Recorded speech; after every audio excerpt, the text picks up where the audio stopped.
Our next speaker is the Honorable Sheila Babauta. Congresswoman Babauta is a daughter of the Commonwealth of the Northern Marianas Islands, also called CNMI, and is passionate about contributing to a brighter future for her islands.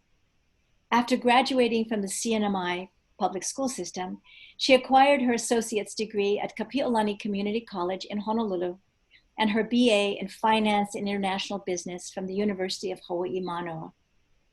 At the age of 29, Congresswoman Babauta gained the trust and confidence of her community in Precinct 4 and began serving as a member in the 21st CNMI House of Representatives.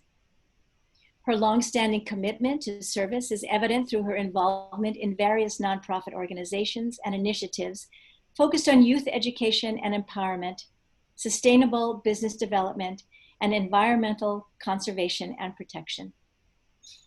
Congresswoman Babauta, the floor is yours. Half a day from the beautiful Commonwealth of the Northern Mariana Islands, where our waters are blue and welcoming, where our skies are clear, and where our families really enjoy a peaceful way of life. We are often considered a very small place on the map, and usually reminded about our strategic location and value to the military. But we are much more than that. We are a people full of history, a rich culture, and we have so much value and so much to offer the world. We are highly interconnected, and the recent movement of troops from Okinawa to Guam will heavily impact the Northern Mariana Islands.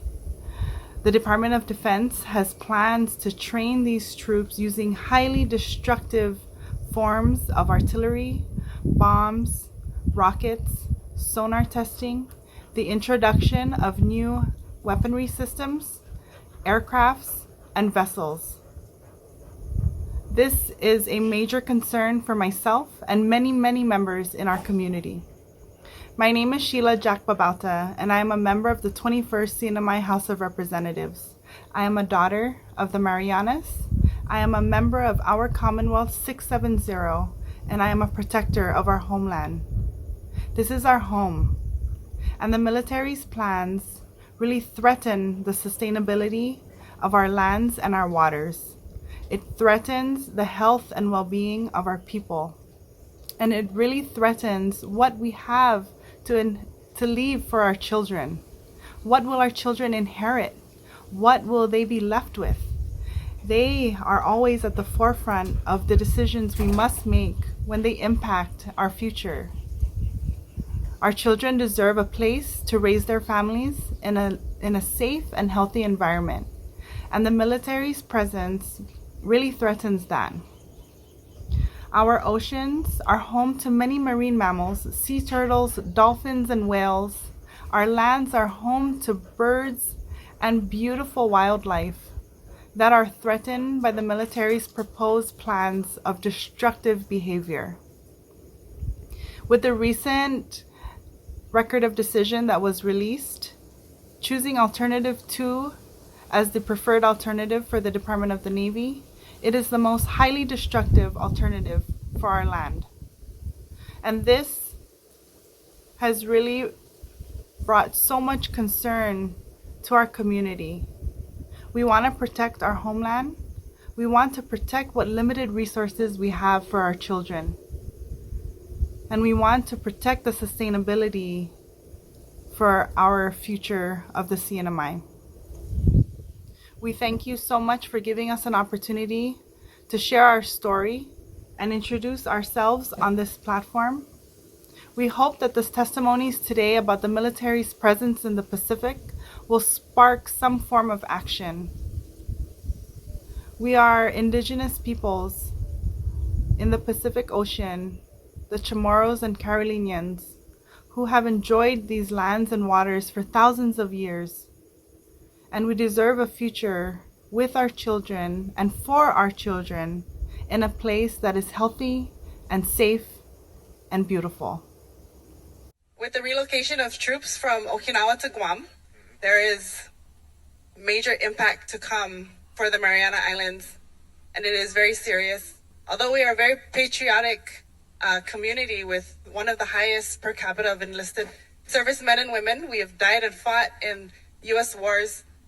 We also value our culture, our community, and our natural resources.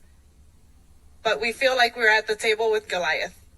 How does one prepare to negotiate and encourage Goliath to come to the table where we can foster cooperation and coexistence to support national security while preserving our culture and conserving our natural resources? Yeah. Well, it's a great question. You know, it's a great question.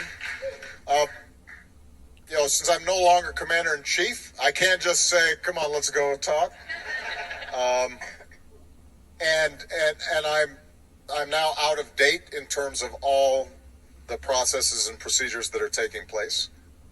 What I think is true, and this is not unique to the United States, I think this is true for a lot of countries that have a large military infrastructure, is that the military often is not as mindful as it needs to be about its impacts on the surrounding community. Look, in Hawaii, you know, we still have a whole set of issues around the military presence and training, and how does that affect surrounding communities. A general rule when dealing with organizations or institutions that are bigger and more powerful than you is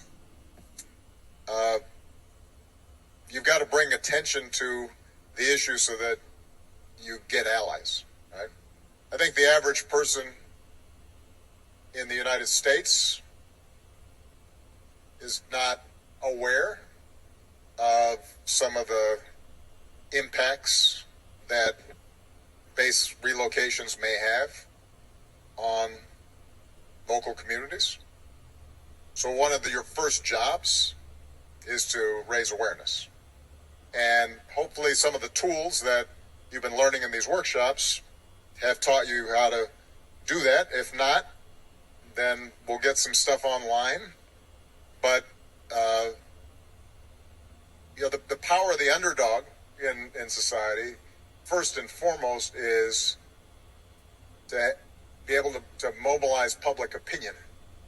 Since you don't have the ability to just impose your will on someone, you have to get allies, right? I mean, that's what happened in the Civil Rights Movement. You had TV cameras showing people with dogs and fire hoses directed at peaceful marchers, which started changing attitudes, which in turn led the federal government to start taking different steps. I think as you are raising awareness, I think it's important also, and again, I assume that some of this has been covered in some of our workshops. If not, we got to get it online. You have to know what it is that you want.